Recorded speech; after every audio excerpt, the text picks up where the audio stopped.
ஒரு விஷயத்த வந்து ஒரு விஷயத்துல வந்து டிசிஷன் எடுக்க முடியல அப்படின்னு நீங்க நினைக்கிறீங்களா? ஆக்சுவலி வந்து அது உண்மையே இல்லங்க. அது உங்களுக்கு இப்ப தேவையில்ல. அவ்வளோதான்.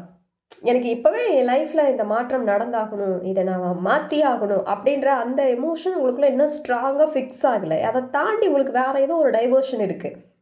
ஒரு 10 நிமிஷம் ஒரு ஷார்ட்ஸோ, வீடியோஸோ பார்த்தா உங்க மைண்ட் ஃப்ரீ ஆயிடும் அப்படின்ற அந்த மைண்ட் செட்டுக்குள்ள நீங்க டிராவல் பண்ணிட்டு இருக்கீங்க. ஸோ உங்கள பிரச்சனையிலருந்து உங்கள நீங்க ஒழிச்சிட்டு இருக்கீங்க. பிரச்சனைய வந்து முடிக்கணுன்ற அந்த ஐடியாலஜிக்குள்ள நீங்க போல. எப்படியாவது தப்பிக்கணும் அப்படின்ற ஐடியாலஜிக்குள்ள நீங்க இருக்கீங்க. அந்த மைண்ட் தாட் இருக்கிற வரைக்கும் உங்களால டிசிஷன் எடுக்க முடியாது. ஒரு விஷயத்த நீங்க எதையுமே வந்து தெளிவா பண்ண முடியாது. நாளைக்கு பார்த்துக்கலாம், இன்னொரு நாள் பார்த்துக்கலாம். ஏன்னா, இப்ப தான் உங்களுக்கு தான் ரிலாக்சேஷனுக்கு தான் உங்களுக்கு நெறைய வாய்ப்புகள் இருக்கு இல்லையா? ரொம்ப சீப் அண்ட் பெஸ்ட்டா நெறைய மீடியாஸ்ல உங்களுக்கு நெறைய விஷயங்கள் கிடைக்குது இல்லையா? ஸோ ஆட்டோமேட்டிக்கா நீங்க அதில டைவர்ட் ஆயிட்டு இருக்கீங்க. ஸோ வாழ்க்கை மாற போறதில்ல. புரியுதுங்களா? வாழ்க்கை மாறணும்னா நீங்க அதுக்கான முயற்சிகள் எடுக்கணும். இந்த இடத்துல வந்து எதுவுமே தடையா இருக்காதுங்க. நீங்க நெனச்சிட்டு இருக்கீங்க, எனக்கு வந்து ஸ்கில் இல்ல, பணம் இல்ல, இல்ல எனக்கு சப்போர்ட் இல்ல அப்படிலாம் ஒண்ணுமே இல்லங்க. உங்களுக்கு இது வேணும்னு ஒரு முடிவு பண்ணிட்டீங்கன்னா, அத யாராலயும் தடுக்க முடியாது. உங்களுக்கு ஒரு சின்ன ஒரு லைஃப் எக்ஸ்பீரியன்ஸ் ஒண்ணு நான் சொல்றேன். நீங்க நெறைய பேர் இத பார்த்துருக்கலாம்.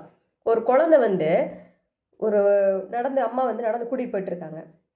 ஒரு 2 ரோடு தாண்டி அந்த பக்கமா அந்த ரோட்டுக்கு அந்த பக்கத்துல ஒரு கடை இருக்கு. அந்த கடையில ஒரு பொம்மை தொங்கிட்டு இருக்குன்னு வச்சுக்கோங்களேன். இந்த குழந்தை இங்கேருந்து அடம் பண்ணும். எனக்கு அந்த பொம்மை வேணும் அப்படி சொல்லிட்டு. அதுக்கு வேற எதுவுமே தெரியாது.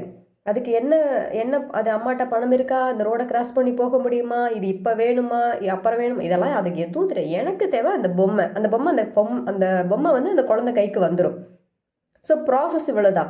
எனக்கு இது வேணும். அவ்வளோதான். அந்த மைண்ட் செட்ட போயிட்டீங்கன்னா, அந்த யுனிவர்ஸே உங்களுக்கு அலைன்மென்ட் ஆகும். அது கம்ப்ளீட்டா அலைன்மென்ட் பண்ணி உங்களுக்கு என்ன தேவை? உங்களுக்கு வந்து சப்போர்ட் வேணுமா? ஸ்கில் வேணுமா? பணம் வேணுமா? எல்லாத்தையும் அது வந்து உங்களுக்கு வந்து கரெக்ட்டா ஃபோக்கஸ் பண்ணி உங்க கையில கொண்டு வந்து அது நிப்பாட்டும் அத வந்து.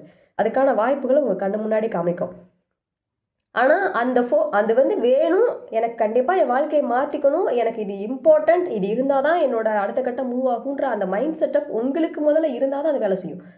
இல்ல பார்த்துக்கலாம். நானே பார்த்துக்கிறேன். நானே மேனேஜ் பண்ணிக்கிறேன். இல்ல இன்னும் கொஞ்ச நாள் போட்டும். இது நல்லா தானே இருக்கு. இதுல என்ன பெரிய தப்பாயிட போகுது. சரி பண்ணிக்கலாம், பார்த்துக்கலாம். No way. எதுவும் மாற போறதில்ல. இன்னும் 1 வருஷம், 2 வருஷம், இன்னும் ஒரு 5 வருஷம் இதே மாரி தான் நீங்க ட்ராவல் பண்ண போறீங்க. 5 வருஷம் கழிச்சு திரும்ப அடடாஷா கொஞ்சம் முன்னாடியே நம்ம யோசிச்சிருக்கலாமோ அப்படின்னு நீங்க நினைக்க போறீங்க. அவ்வளோதான் நடக்க போகுது. ஸோ எதையுமே தள்ளி போடாதீங்க. இப்ப இந்த செகண்ட் நீங்க அத எக்ஸிக்யூட் பண்ணுங்க. உங்க மைண்ட்ல இப்ப ரன் ஆயிட்டு இருக்கு இல்லையா? அந்த விஷயத்த உடனே எக்ஸிக்யூட் பண்ணுங்க. அத போஸ்ட்போன் பண்ணாதீங்க. நன்றி.